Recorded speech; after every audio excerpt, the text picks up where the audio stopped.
ƙananan yara ɗan ƙananu matafin da suna bacci fa na ce wata yadda bata ce to a dana ke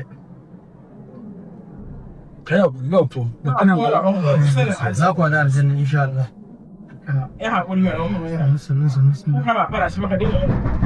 Malam Haruna Bashir kenan da aka kashe masa iyalansa da matarsa ɗaya Fatima Abubakar da kuma 'ya'yansa 6.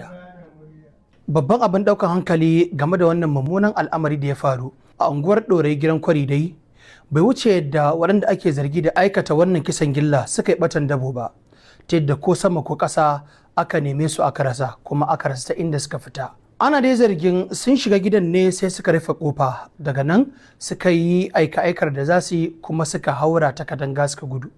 Sai dai makota sun ce ko kaɗan ba su ji alamu na an haura ko kuma ana taka saman kwano ba. Lamarin dai ya faru ne tsakanin karfe 12 na ranar yau zuwa karfe 1, inda anan ne ake zargi mai afkuwa ta afku. Matar gidan mai suna Fatima Abubakar da 'ya'yanta 6 dukansu aka yi musu kisan gilla. Wasu sun bayyana mana cewa an yi amfani da wani makami mai lankwasa inda aka caccaka musu a wuya, sai kuma wani abu mai kama da keken ɗinki da aka yi ta buga musu aka har sai da rai ya halinsa. Baya ga yara ƙanana 2 da aka sara sannan aka jefa su rijiya. Malamin makarantar da yaran gidan suke zuwa ya shaida mana cewa sun baro makarantar da misalin karfe 11:30 suka ce za su je gida domin su ci abinci su dawo. Daga nan shi ma sai ji kawai an kira shi an ce masa ga abin da ke faruwa a gidansu Maimuna. Maimuna dai ita ce babbar 'yar Fatima Abubakar wadda tana da kimanin shekaru 17 ne kuma duk take da ta haddace Alƙur'ani mai girma.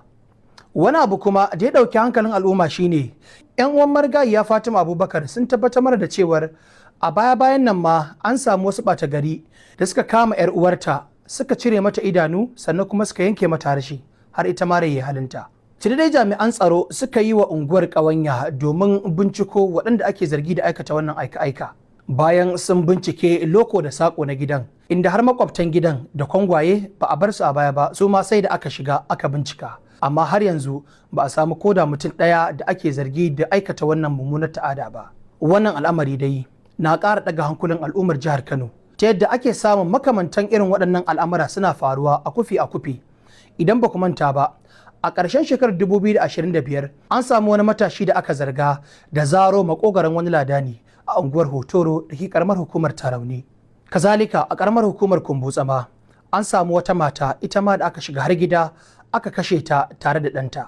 Yanzu dai hankalin al'umma ya koma kan jami'an tsaro domin ganin irin rawar da za su taka wajen